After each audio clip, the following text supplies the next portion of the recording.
Bonjour, ici Géraldine Raymond. Je vous invite à votre émission Prends ton envol tous les mardis de 10h à 10h30 en rediffusion lundi et jeudi 19h à 19h30. C'est un rendez-vous. Nous sommes aussi disponibles sur Facebook, YouTube et Instagram.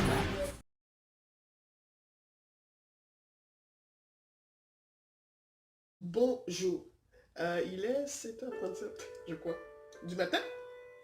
Je sais pas si vous êtes au Canada, c'est 7h37. Ou dépendamment il y a aussi les maritimes. Bon, alors, l'heure de l'Est, il est 7h37.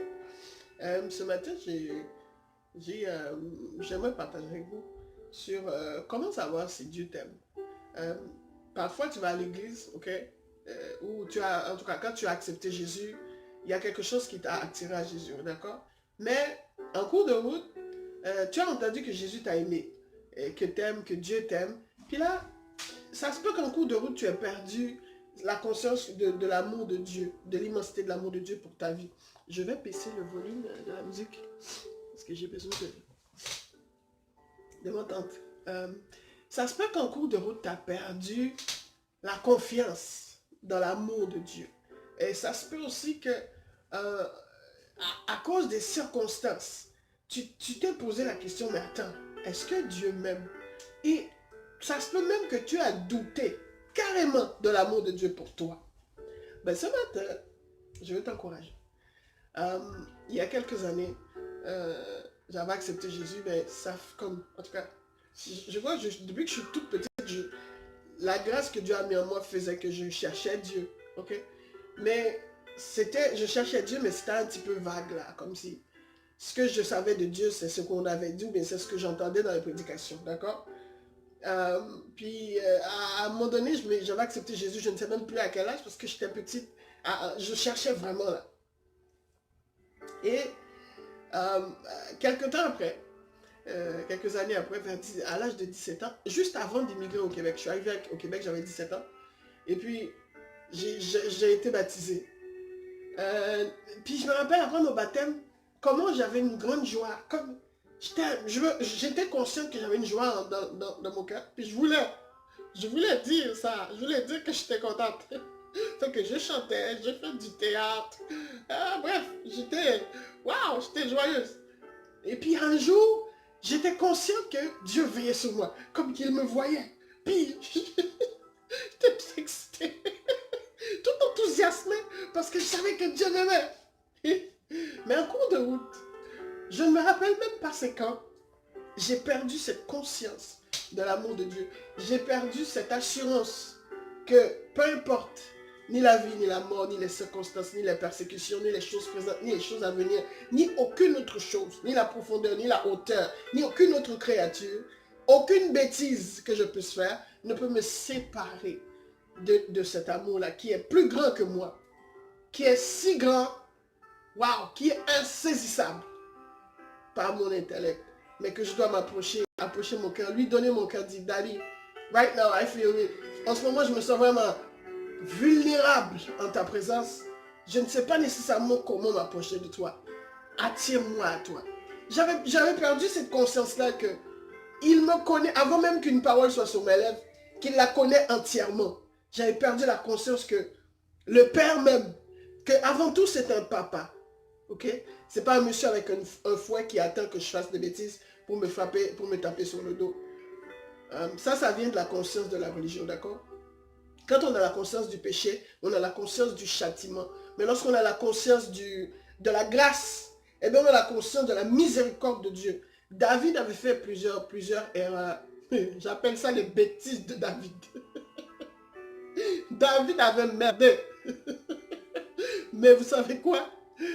David avait capté quelque chose, le cœur du Père, la miséricorde de Dieu.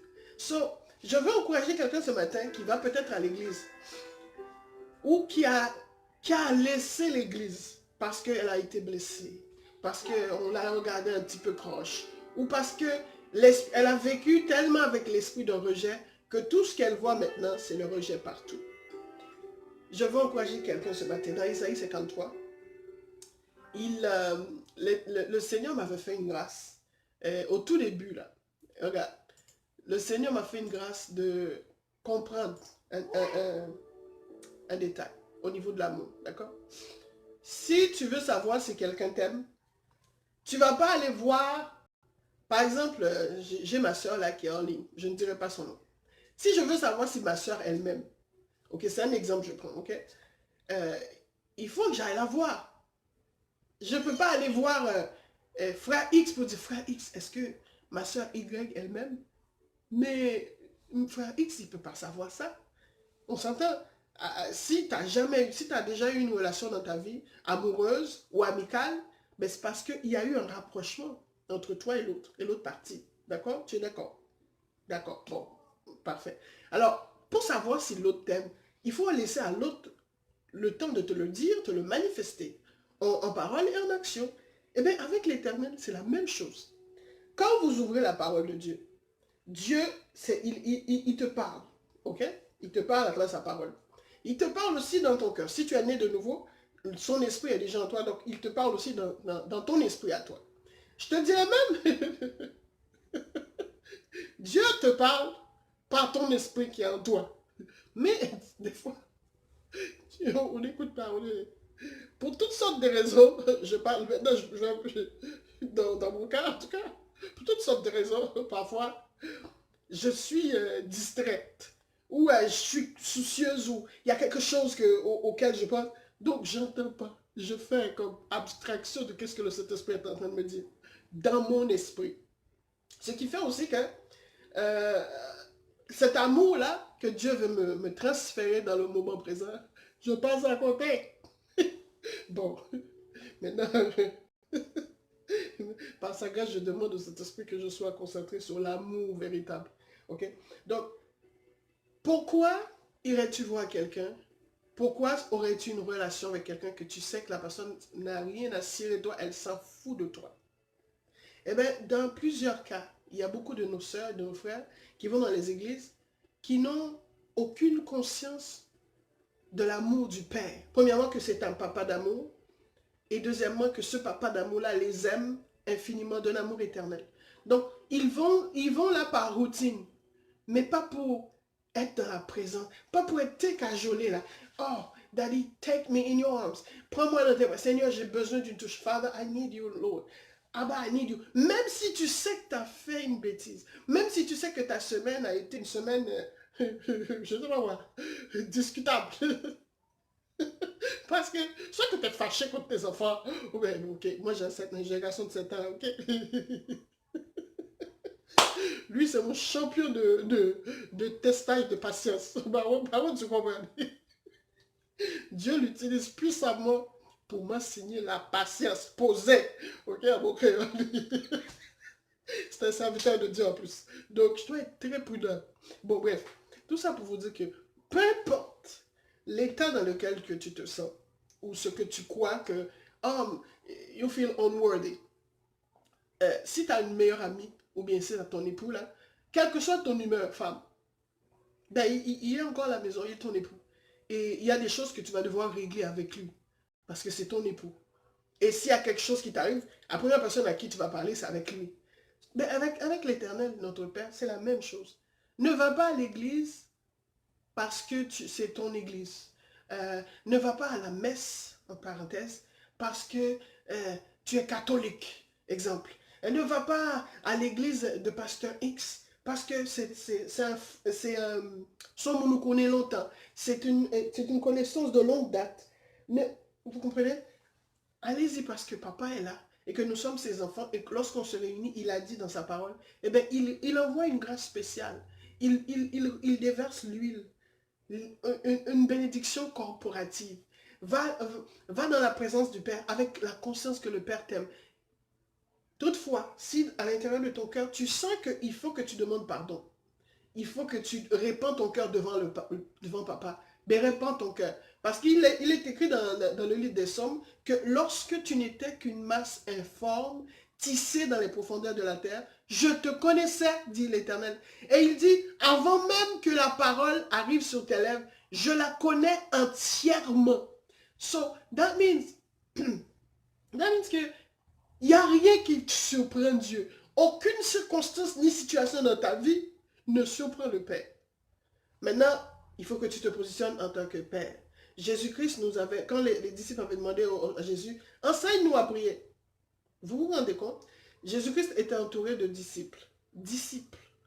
Pas de bandits ni de mercenaires. Disciples. Mais ces disciples ne savaient pas comment prier.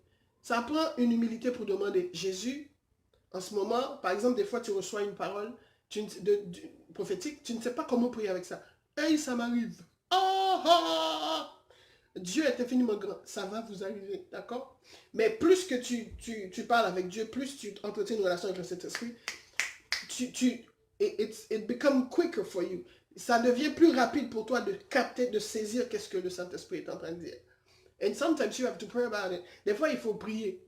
Dieu te donne une parole, mais il faut prier, prier, jusqu'à ce que tu reçois une révélation, mais tu comprends en profondeur qu'est-ce que le Saint-Esprit essaie de te communiquer à toi. Ok?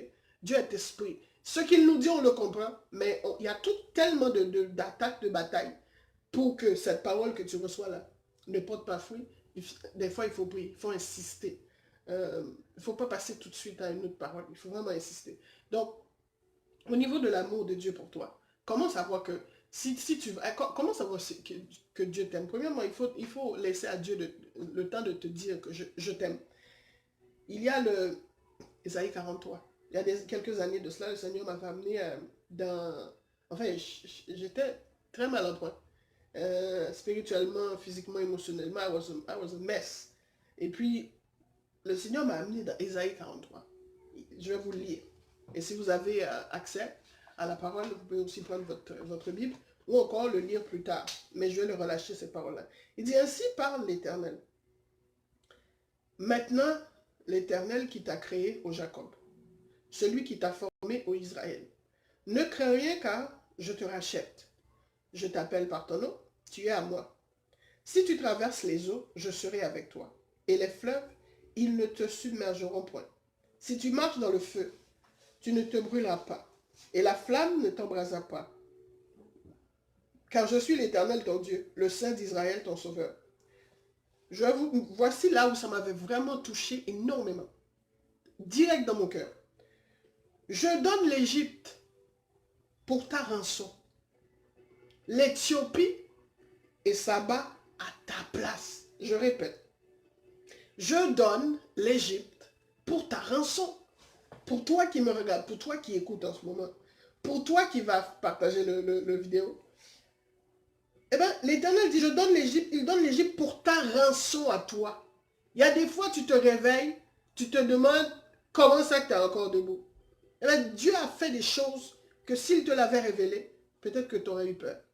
Ou peut-être que tu serais orgueilleuse ou arrogant. So, je donne l'Égypte pour ta rançon. L'Éthiopie et Saba à ta place. Parce que tu as du prix à mes yeux. Parce que tu es honoré et que je t'aime. Je donne des hommes à ta place et des peuples pour ta vie. Je vais m'arrêter au verset 4. Et si vous avez la parole, allez prendre Ésaïe 43, lisez-le complètement.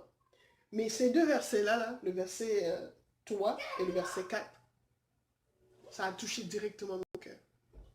Et j'ai commencé à pleurer. Quand j'avais lu ça, là, j'ai entendu, c'est comme l'Éternel a déposé, a transféré un amour en moi. Et j'avais commencé à reprendre la conscience que Dieu m'aimait, que j'étais importante, j'étais honorée. Comme, vous savez, il n'y a rien de pire que d'aller dans une église, de rentrer rentrer par routine et sortir par routine. Alors que tu viens, c'est comme si, disons que vous avez une rencontre avec le Premier ministre du Canada. Je vais prendre cet exemple-là. Pour un cas très spécial. Mais que vous rentrez, vous dites bonjour, et puis vous passez à côté, vous ressortez. Mais attends, on ne va pas voir le Premier ministre juste pour aller le voir. C'est pas ton mari, c'est pas ton père. En tout cas, c'est pas un membre de ta famille. Si tu te déplaces pour aller voir le Premier ministre, quelqu'un qui est en autorité, c'est pas pour dire bonjour, how you doing? Jamais. Jamais. Ok? Même si c'est dans un rassemblement, en tant que citoyen, tu as un objectif. Donc, c'est la même chose. Quand tu vas dans la présence de Dieu, dans l'assemblée des saints, tu es enfant. Que ton cœur reçoit cette parole au nom de Jésus et que tu sois pleinement conscient que Dieu t'aime. Et Dieu t'aime pas à cause de parce que tu as un casier, tu as un livre complètement, comment on dit, sans erreur, parce que tu as fait un parcours sans faute. Non, parce que ta semaine a été, oh my God, comment, tu étais complètement dans l'esprit, tu n'as pas mangé, tu as passé vraiment 40 jours, 40, c'est pas ça. Ce n'est même pas à cause de ça que Dieu t'aime. La Bible dit que avant la fondation du monde, dans Éphésiens, Dieu nous avait choisis en Christ. Donc ce n'est pas aujourd'hui sur la terre. C'est pas parce que tu es conscient que tu vas à l'église que Dieu t'aime maintenant. Non. Dieu t'a aimé avant. Avant. Genre, way before you were even aware that God loves you. As a matter of fact, même lorsque tu étais païen, Dieu te voyait, il te connaissait dans toutes tes bêtises là. Il t'a vu. Sois conscient que tu vas voir papa avec tes frères et tes sœurs. Bien sûr, c'est un processus, je vous le dis. Hein. Mais first of all, commence à lui demander, laisse Dieu te dire à travers sa parole son amour pour toi. Ton mari t'a déclaré qu'il t'aime, c'est pour ça que tu es marié avec lui aujourd'hui. Ou your best friend, tu partages des secrets, des confidences avec elle. Tu lui parles, il y a une proximité. Et les paroles, les paroles, ça est tel comment ça va ou bien frère tel anyway. Ça veut dire que il y a une relation, il y a un échange. Laisse Dieu te dire qu'il t'aime. Et répète souvent ce qu'il te dit, ce que tu reçois. Et répète la parole, même si tu ne le cries pas, mais dis la parole de ta bouche parce que il y a un secret dans les déclarations. Les déclarations que nous faisons, Dieu a tout créé par sa parole. Il a mis l'esprit de son Fils en nous. La parole de Dieu, c'est notre puissance. On en a besoin. Donc, il faut le parler. Même si tu ne cries pas, comme je dis, même si tu fais juste déclarer comme ça, ben, déclare. Et quand tu prends Isaïe 53, tu déclares. Et répète-le. Ça se peut que des fois, tu vas devoir répéter plus souvent parce que ton cœur n'est pas encore ouvert à recevoir qu'est-ce que Dieu a pour toi. Donc, déclare encore. Déclare encore et dis, dans la conscience que le Saint-Esprit est là, laisse Jésus te dire qu'il est en toi. Laisse le Saint-Esprit te dire, je t'aime. Laisse l'Éternel, ton Père de gloire, te dire, tu es honoré, je t'honore, tu es merveilleuse. Tu es la plus belle si tu es une femme. Tu es la plus belle des femmes. Tu es très belle et sans aucun défaut. Ça, c'est dans le livre de Cantique des Cantiques. Laisse l'Éternel te parler d'amour. Laisse-le te dire qu'il t'aime. Et tu vas voir que ta confiance, non seulement tu vas être assuré, mais quand tu iras dans l'Assemblée des Saints, ton regard sera différent. Ton attitude sera différente. Pas parce que les frères ont changé, non. Pas parce que la soeur qui te fatiguait là. Il y a des frères qui nous emmerdent là. Il y en a vraiment là, on voudrait ne pas les rencontrer. Big honest, ok, on est honnête, toi et moi là. Dans une famille, c'est comme ça. Peut-être que tu as des frères, si tu as des frères et des soeurs ou des cousins, des cousines, il y a un de tes frères qui t'a tapé sur les nerfs ou bien une de tes soeurs. Donc c'est comme ça dans le corps de Christ. Nous sommes la famille. Que tu l'aimes ou que tu l'aimes pas, quand je dis que tu l'aimes, ça veut dire que tu sois son ami ou pas son ami, que tu aimes son style, ses cheveux, regardez comment elle est habillée, ou bien elle porte à peu près toujours les mêmes vêtements, les mêmes couleurs. C'est pas ton problème ça. Mais tu vas réaliser que peu importe ce qui se passe, quand tu restes, tu laisses papa te dire qu'il t'aime, ben cet amour non seulement te calme, te donne l'assurance, mais ça te permet aussi de voir les autres, tes frères, et, et ton cœur va commencer à soupirer pour que eux, ils découvrent l'amour du Père. Moi, je ne voudrais pas être en compagnie des gens qui ne m'aiment pas, ou qui ne me connaissent pas, ou qui s'en foutent de moi. Donc, si vous allez à l'église par mécanisme automatique, c'est exactement ce que vous faites. Votre disposition du cœur n'est pas la bonne. Donc, laissez Dieu vous parler d'amour. Ouvrez votre cœur pour que Dieu dépose cet amour en toi. Nous avons tous besoin de son amour. Peu importe notre âge, peu importe ça fait combien d'années qu'on allait à l'église, qu'on connaît ces pasteurs-là. It doesn't really matter. We need love. And that love is only the love from God. Si ce n'est pas l'amour de Dieu que tu reçois, tu ne reçois pas d'amour. Ok? Tu reçois un semblant, une philosophie de quelque chose, mais ce n'est pas de l'amour. L'amour vient du Père. Dieu est amour. So, la seule source d'amour incorruptible, inépuisable, insondable, infiniment grand, c'est papa. So, j'aime l'Éternel. Je bénirai son nom tout le temps. Sa louange sera toujours dans ma bouche. I love God. Non pas parce que je n'ai pas de faiblesse. Non pas parce que je n'ai pas fait d'erreur. Non pas parce que ma semaine a été one great, wonderful week. No, because God loves me. Et aussi, rien ne pourra me séparer de cet amour. Si tu reconnais que tu as fait des bêtises, répands-toi. Pour ta propre conscience, pour ton propre cœur, pour ta propre âme, il faut que tu sois crédible envers ta propre personne. Très, très important. Il faut que tu sois intègre avec ta propre personne. Pas à cause de Dieu. Dieu, il sait déjà. Ok? So, sois conscient d'abord que quand tu vas dans l'Assemblée des Saints, tu y vas pour rencontrer papa. Parce qu'il t'aime. Et laisse papa te dire qu'il t'aime. Parce que des fois, on a beaucoup de... On entend beaucoup de prédications. Ça va juste dans notre tête et ça n'atteint pas notre cœur. Donc notre tête s'enfle. Ou parfois on est fatigué aussi d'entendre. Il y en a qui sortent, ou bien il y en a qui vont aller sur le téléphone cellulaire, ou bien il y en a qui pensent à qui ça me va le bâtiment de manger demain. Ah, ça va être quoi le souper? Comment je vais faire le menu? Parce que ça n'atteint pas ton cœur. Mais ce matin, je te challenge. Laisse le Saint-Esprit te parler d'amour dans l'Assemblée des Saints. Ne va pas pour rien. Parce que celui que tu vas rencontrer, lui, il t'aime. Et il est disposé à te parler d'amour. Que l'Éternel te parle d'amour ce matin. Amen. I'm excited, ok? Woo! Que papa te parle d'amour ce matin. Et que tu t'ouvres pour que papa te parle d'amour. N'amène pas à toutes tes histoires. Quand l'enfant prodigue, j'étais revenu à la maison. Papa ne l'a pas... L'Éternel n'a pas dit « Ah, toi, t'as fait des bêtises !» Non, il a dit, il était content. D'ailleurs, c'est lui qui a couru vers le fils alors que le fils était encore loin. Non, n'attends pas d'être cute, super clean, parfaite pour entrer dans la paix. Non, non, open your heart and come to Father. Then, Daddy, oh, I love you, God. I need you. Right now, voici ce qui m'arrive, voici qu'est-ce que j'ai besoin, voici, Seigneur, j'ai besoin d'une touche. I need you, God. I need your peace. J'ai besoin de ta paix, j'ai besoin de ta joie. J'ai besoin de ton amour incommensurable. J'ai besoin de toi. Et si tu dois pleurer, ben pleure. C'est le seul papa que tu as. Ok? Et lui, là, il est content.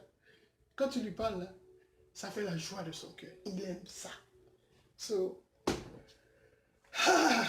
je suis contente. Laisse papa te parler d'amour.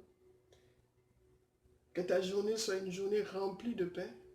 Que ton cœur saisisse l'amour du Père pour toi. Et que tu fixes ton regard sur lui et pas sur les autres. Okay? Que Dieu bénisse ton âme, tes pensées, ta vie. Au nom de Jésus. Bonne journée. Bonjour, ici Géraldine Raymond. Je vous invite à nous suivre dans ce projet pilote radiophonique dans l'émission Prends ton envol qui sera diffusée le mardi et le jeudi. S'il vous plaît, veuillez prêter attention à ce magnifique poster et communiquez avec nous par courriel. Ça nous fera un grand plaisir de partager avec vous. À bientôt.